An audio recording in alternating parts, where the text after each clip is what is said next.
Bismillahirrahmanirrahim. Assalamualaikum warahmatullahi wabarakatuh.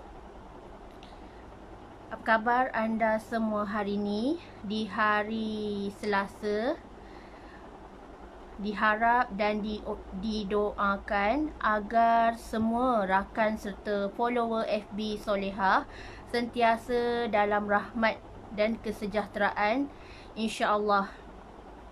Waalaikumsalam Ida, orang pertama yang selalu masuk. Okey, boleh kongsikan dan tolong share Solehah punya link FB Live pada hari ini supaya lebih ramai yang akan mendapat manfaat daripada perkongsian ilmu yang berkat, insya-Allah. Okey, kita mulakan sharing ilmu kita pada hari ini dengan selawat dan juga doa, insya-Allah. Allahumma salli ala Sayyidina Muhammad wa ala alihi Muhammad. Allahumma salli ala Sayyidina Muhammad wa ala alihi Muhammad. Allahumma salli ala Sayyidina Muhammad wa ala alihi Muhammad. Bismillahirrahmanirrahim. Allahumma aftah alaina hikmataka wansyur alaina min khazaini rahmatika ya arhamar rahimin. Rabbi syrahli sadri wa yassirli amri wahlul uqdatan min lisani yafqahu qawli. Amin ya Allah ya mujib. Okey. Assalamualaikum kepada semua yang baru masuk dan join Solehah punya live. Solehah nampak logo-logo profile picture ejen-ejen tim Solehah. Alhamdulillah, tahniah. Semangat tengok dan nampak lebih beraura. Okey. Tajuk sharing FB Live Solehah hari ni, hari yang ke-174, adalah cara mendapatkan keberkatan rezeki. Ramai orang tahu mencari rezeki, ramai orang bijak pandai mencari rezeki, namun ramai yang tidak menitik beratkan soal keberkatan. Itulah yang menyebabkan macam mana rezeki dia boleh tersekat, rezeki dia boleh menjadi sempit. Ini adalah intro kepada tajuk Solehah hari ini. Okey, sebelum tu Solehah perkenalkan diri Solehah terlebih dahulu kepada new follower dan new friend list FB Solehah Mat Taha. Nama seperti yang tertera, Solehah binti Mat Taha merupakan great leader bagi kawasan Keluang Johor. Alhamdulillah, Solehah berusia 31 tahun dan mempunyai 4 orang cahaya mata. Dan Solehah merupakan bekas graduan daripada Universiti Sains Islam Malaysia, Fakulti Syariah dan Undang-Undang, pengkhususan dalam kos fiqh dan fatwa. Okey, salam perkenalan, salam ukhuwah kepada semua yang baru mengenali Solehah dan baru follow Solehah. Alhamdulillah. Okey, tajuk kita hari ini adalah berkenaan dengan keberkatan rezeki. Macam mana kita sebagai manusia nak dapatkan rezeki melimpah ruah, rezeki berkat, kebanjiran rezeki, menjadi magnet rezeki. Apa yang perlu kita buat? Okey, cara yang pertama, perbanyakkan sedekah. Bila kita banyak bersedekah, insya-Allah hati kita semakin dekat dengan Allah, hati kita semakin kaya jiwa, kaya harta. Sebabnya bila semakin kita memberi, the more you give, the more you get. Semakin banyak kita memberi, semakin banyak yang kita dapat. Sebab harta yang kita ada sekarang ni bukanlah milik kita, tetapi adalah pinjaman daripada Allah Subhanahu Wa Taala. Apa yang menjadi milik kekal kita adalah pahala daripada sedekah yang kita berikan kepada orang. Pahala sedekah itulah dan balasan daripada gandaan sedekah itulah yang menjadi milik kekal kita, saham dan bekalan akhirat kita. Okey, jelas? Sedekah ni, semakin kita sedekah, semakin kaya kita sebenarnya. Tapi orang pada masa kini takut nak sedekah sebab dia fikirkan kalau dia bagi apa yang dia ada, apa yang tinggal untuk dia belanjakan. So, kita kena perbetulkan mindset kita. Semakin kita bersedekah, semakin kita banyak memberi, semakin kita banyak menghulurkan bantuan kepada orang lain, insya-Allah Allah akan menggandakan rezeki kita berlipat kali ganda. Malah rezeki kita sentiasa berkat, sentiasa banyak dan sentiasa tak putus-putus. Allah telah berjanji Barang siapa yang bersyukur, aku akan tambah nikmat yang sangat banyak kepadanya. La in syakartum la azidannakum. So, bila kita banyak memberi, automatik jiwa kita, hati kita akan sentiasa bersyukur dan berterima kasih dengan segala nikmat daripada Allah Subhanahu Wa Taala. So, banyakkan bersedekah, banyakkan memberi, ringankan tangan untuk memberi dan membantu golongan yang memerlukan. InsyaAllah kita bantu asnaf-asnaf, kita membantu golongan fakir miskin, kita bantu golongan anak yatim, kita bantu golongan fisabilillah yang sangat memerlukan bantuan di saat ini. Okey, tu yang pertama. Cara nak dapat keberkatan rezeki dengan banyakkan bersedekah. Dan apa lagi kelebihan sedekah ni? Kalau kita rasa stuck, kita rasa masalah kita bertimpa-timpa, kita tak tahu nak jalan keluar, hutang bertimpa-timpa, solusinya adalah bersedekah.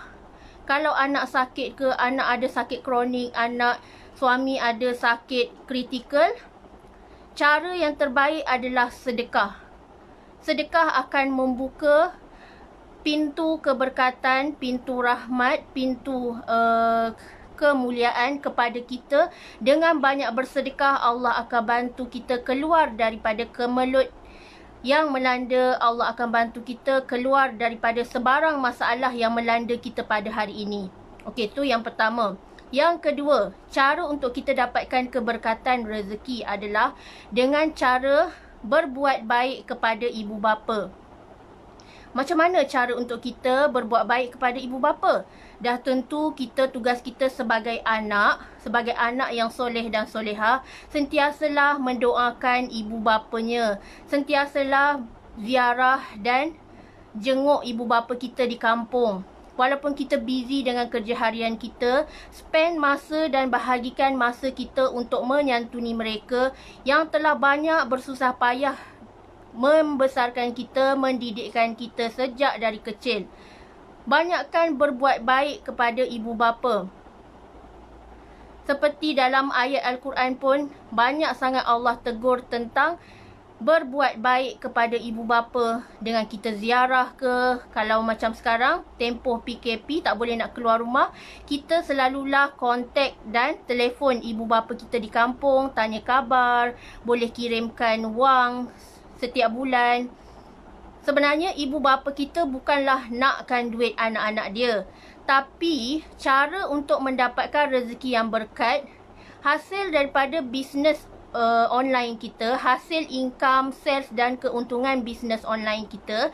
Kalau kita nak rezeki yang berkat, hulurkan sedikit kepada ibu bapa di kampung. Sebabnya itulah Allah dah kata, semakin kita menyantuni dan memberikan sesuatu hadiah, bukan kita panggil sedekah, tapi kita panggil hadiah. Kalau nak berikan kepada ibu bapa, kita berikan hadiah yang terbaik untuk mereka, supaya di masa itu mereka, ibu bapa kita akan mendoakan kesejahteraan kita, akan mendoakan kejayaan kita, keberkatan hidup rumah tangga kita. So, ini adalah kepentingan dalam berbuat baik kepada ibu bapa. Jangan abaikan ibu bapa kita di kampung. Jangan abaikan mereka. Ambil berat, adakah mereka sihat? Adakah ubat mereka cukup? Adakah keperluan makanan mereka cukup di kampung? Ambil berat dan cakna. Jangan kita biarkan, kita hantar ibu bapa kita di rumah orang tua, tak nak bertanggungjawab. Sedangkan tugas kita sebagai anak, hendaklah membalas jasa ibu bapa kita yang telah bersusah payah sejak dari kecil. Jangan abaikan mereka, jagalah mereka sehingga nafas yang terakhir. Sebab barokah daripada bila kita menjaga ibu bapa kita, bila kita take care dengan mereka, alhamdulillah rezeki akan sentiasa melimpah ruah, rezeki akan sentiasa berkat dan mengalir tak putus asbab berbuat baik dengan kedua ibu bapa kita. Okey, yang ketiga, cara untuk mendapatkan rezeki yang ketiga adalah memudahkan urusan orang lain.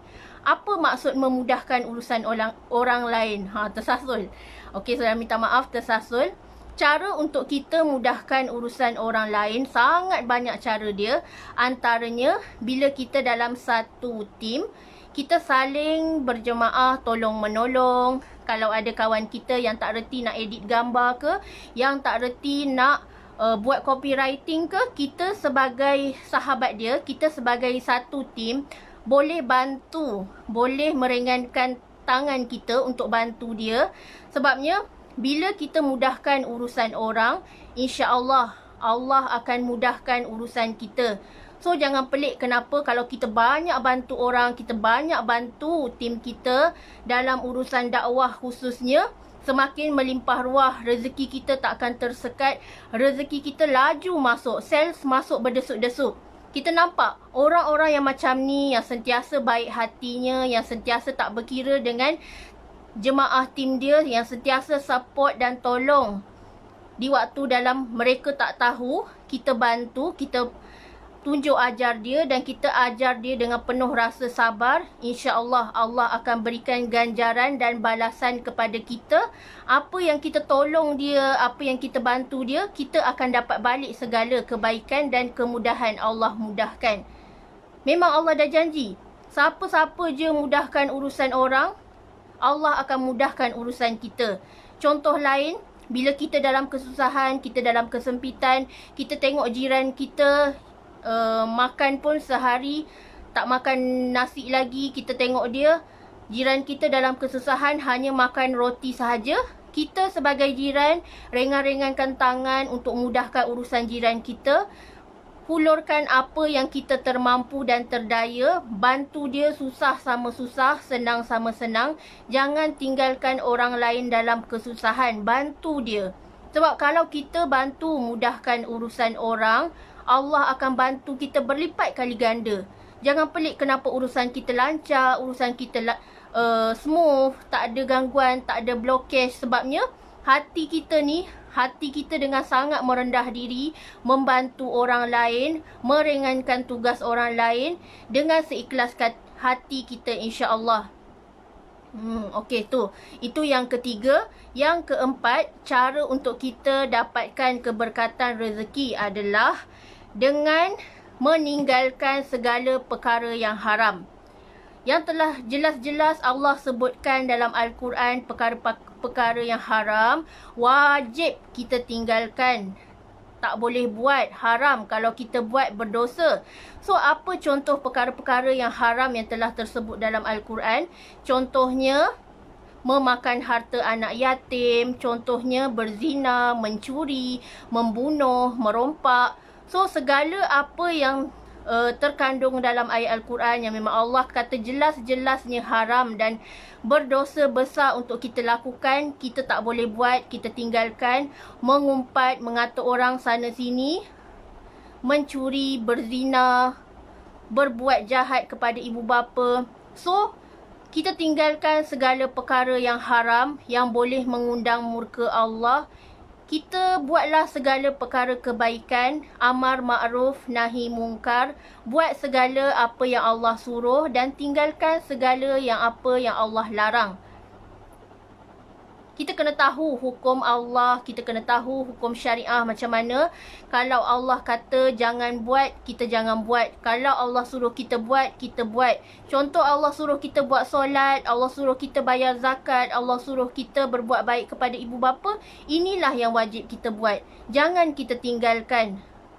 Kalau kita jaga apa yang Allah suruh, Allah perintahkan, insya-Allah di situlah lahirnya rezeki yang berkat, rezeki yang melimpah ruah, rezeki yang sentiasa diredoi dan takkan putus-putus. Sebabnya kita tinggalkan segala yang haram dan kita buat segala perkara kebaikan dan kebenaran serta sifat-sifat mahmudah, insya-Allah. Okey, tu yang keempat. Yang kelima, cara untuk mendapatkan keberkatan rezeki adalah dengan memuliakan anak yatim. Memuliakan anak yatim ni sangatlah dititik beratkan oleh Islam. Sebagaimana anak yatim ni mereka sudah tidak ada ibu bapa dan mereka kebanyakannya tinggal di madrasah dan institut-institusi yang berdaftar sebagai pusat jagaan anak yatim. So, golongan macam ni lah yang kita kena banyak bantu mereka. Kita kena ringankan tangan kita, menghulurkan segala apa yang termampu. Sebabnya golongan anak yatim ni, mereka punya nasib memang telah Allah jaga hingga hari kiamat. InsyaAllah, kalau kita memuliakan anak yatim, rezeki kita akan semakin berkat. Banyakkan bersedekah, banyakkan memberi bantuan. Makanan asasi kita boleh sedekah dari segi bentuk makanan asasi yang mereka makan hari-hari. Contohnya, boleh sedekah beras, boleh sedekah tepung, gula, minyak. Segala bentuk makanan asasi dan yang selalu orang makan, kita boleh sedekahkan kepada mereka, insya-Allah. Macam di Keluang ni, ada satu pusat anak yatim yang di mana kadang-kadang suami selalu berurusan dengan sekolah anak yatim ni dari segi urusan beras. So, bila kita banyak membantu serta kita ambil berat terhadap golongan yang macam ni, kita memuliakan mereka, kita belanja anak-anak yatim makan di luar contohnya. Contoh kalau waktu Ramadan, selalu ada badan-badan yang menguruskan anak-anak yatim ni, mereka akan belanja dan mereka akan ikram anak-anak yatim ni makan di luar. Contoh makan di restoran yang bertaraf 4 bintang, 5 bintang. So, ini adalah cara macam mana kita nak santuni golongan anak yatim. Yang mana nasib mereka dijaga oleh penjaga yang bukan sedarah daging dengan mereka. Mereka tak ada keluarga lain, mereka tak ada mak ayah, dan mereka hidup sesama mereka bersama kawan-kawan, bersama dengan masyarakat. So, kasihani mereka, muliakan mereka. InsyaAllah bila kita muliakan mereka, kita tak pandang sinis kepada mereka, malah kita menghulurkan bantuan kepada golongan anak yatim ni, semakin berkat rezeki kita sebenarnya. Ada berapa orang soleh anak yatim kat situ kalau kat Keluang ni, ramai anak yatim dia. Dan memang bantuan, soleh tengok memang bantuan kepada anak yatim ni tak putus-putus. Sebab memang kalau anak yatim ni, bantuan dia memang sentiasa ada. Tak tahu macam mana orang bagi bantuan dekat mereka. Sebab saya pernah dengar, ada satu ustaz kata, orang anak yatim ni memang dia takkan miskin selama-lamanya. Sebab nasib mereka telah dijaga dan telah dijamin oleh Allah Subhanahu Wa Taala. Golongan anak yatim ni sangat dipandang mulia, sangat dipelihara oleh malaikat, sangat dijaga oleh Allah. So, kalau orang yang berbuat jahat kepada anak yatim, memang hukuman dia sangat berat. Sebab golongan anak yatim ni sangat dimuliakan Allah. So, kalau nak bagi pun, boleh hulurkan dari segi wang ringgit ke. Kalau nak bagi baju pun, boleh juga. Apa-apa sahaja seikhlas hati kita. Tapi memang saya tengok, anak-anak yatim ni memang dia punya rezeki tak pernah sempit. Rezeki dia sentiasa ada. Kalau saya tengok dekat kawasan Keluang ni, banyak sangat orang hulur, banyak sangat orang memberi kepada mereka ni. Kadang mereka makan, orang belanja, banyak sangat rezeki makanan, rezeki harta benda. Alhamdulillah. Inilah golongan yang Allah sangat muliakan. Okey, yang terakhir, macam mana cara untuk kita dapatkan keberkatan rezeki adalah seperti dalam ayat Al-Quran, Allah suruh kita tunaikan haji dan umrah. Kalau kita ada duit, kita berkemampuan, Allah suruh kita tunaikan dua perkara ini dahulu sebelum buat benda-benda lain.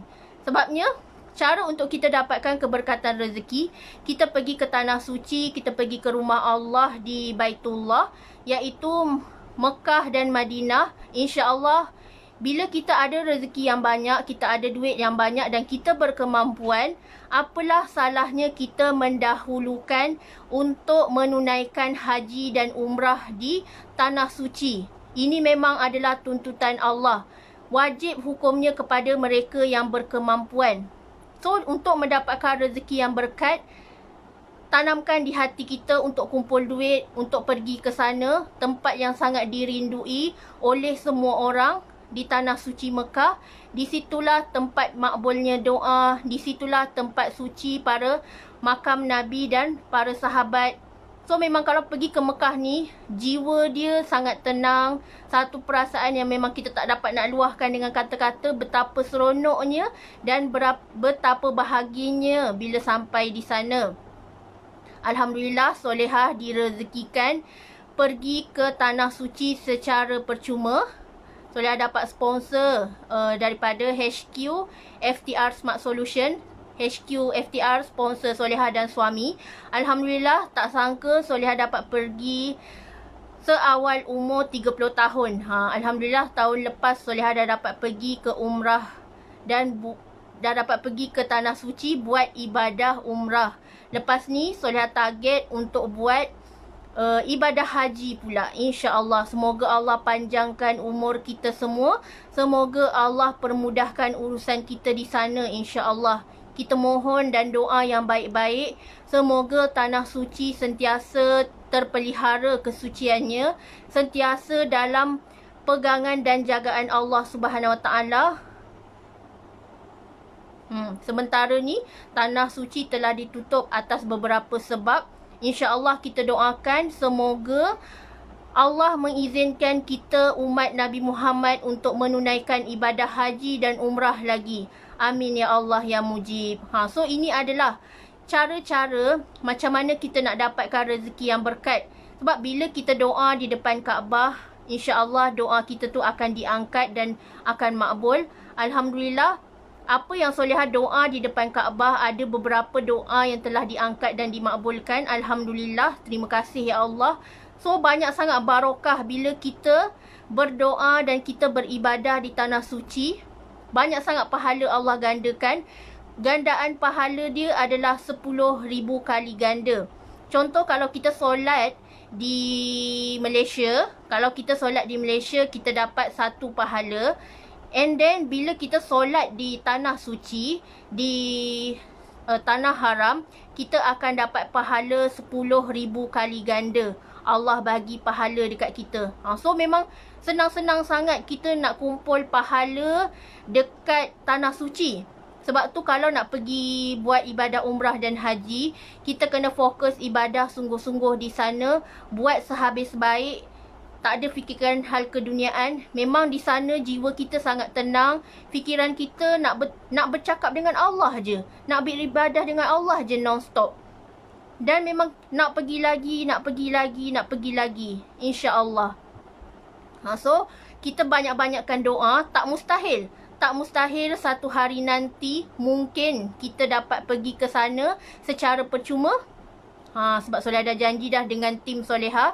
Mana-mana ejen under tim Solehah nanti yang dah dapat capai 6 angka ke atas, Solehah memang nak belanja dia untuk buat umrah di sponsor. Solehah sponsor.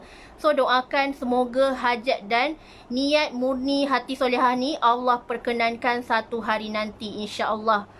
Solehah nak bantu ejen-ejen tim Solehah untuk berdakwah lillahi ta'ala. Kita buat sungguh-sungguh, kita buat sampai berjaya. Sebabnya dakwah dengan FTR ni memang sesuatu yang sangat luar biasa. Memang Allah dah janjikan barang siapa yang berdakwah, yang sampaikan kebaikan kepada orang lain, Allah akan merahmati hidupnya. Allah akan berikan kemudahan dalam hidupnya. Jadilah kita manusia yang bermanfaat, manusia yang berbakti kepada ummah, manusia yang memberikan kesan di hati orang lain. Tarik tangan ramai-ramai untuk always back to Allah. Amin ya Allah yang mujib. Terima kasih semua yang mendoakan serta mengaminkan doa Solehah pada saat ini. Solehah yakin pasti Allah akan makbulkan pada satu hari nanti tepat waktunya. Okey? Sekadar ini sahaja sharing ilmu Solehah hari ini. Semoga bermanfaat, semoga terkesan di hati kalian. Banyak-banyakkan keazaman untuk menjadi insan yang lebih baik, untuk menjadi insan yang sentiasa diredai oleh Allah Subhanahu Wa Taala. Kita nak Allah sayang kita, kita buat apa yang Allah suruh dengan seikhlas hati kita, istiqomah, insya-Allah. Okey? Terima kasih kepada semua yang sudi join FB Live Solehah. Terima kasih dan bahagianya kalian sebabnya Allah pilih kita di sini bersama-sama menuntut ilmu. Sebabnya bila kita menuntut ilmu ni, kita berada di taman-taman syurga. Taman syurga di dunia adalah majlis ilmu. Majlis ilmu dan juga taman syurga di Raudah sana. Tapi taman syurga di dunia yang satu ni, majlis ilmu ni yang ramai orang terlepas pandang, yang ramai orang tak sedar bahawa bila kita tengok serta join majlis ilmu, dengar sharing ilmu, di situlah taman-taman syurga di dunia, majlis ilmu. Okey, terima kasih yang sudi tengok dan join. Solihah doakan agar semua urusan kalian dipermudahkan Allah, sentiasa dirahmati Allah, sentiasa kaya ilmu, iman dan amal. Amin ya Allah ya mujib. Okey. Wabillahi taufiq wa hidayah. Wassalamualaikum warahmatullahi wabarakatuh.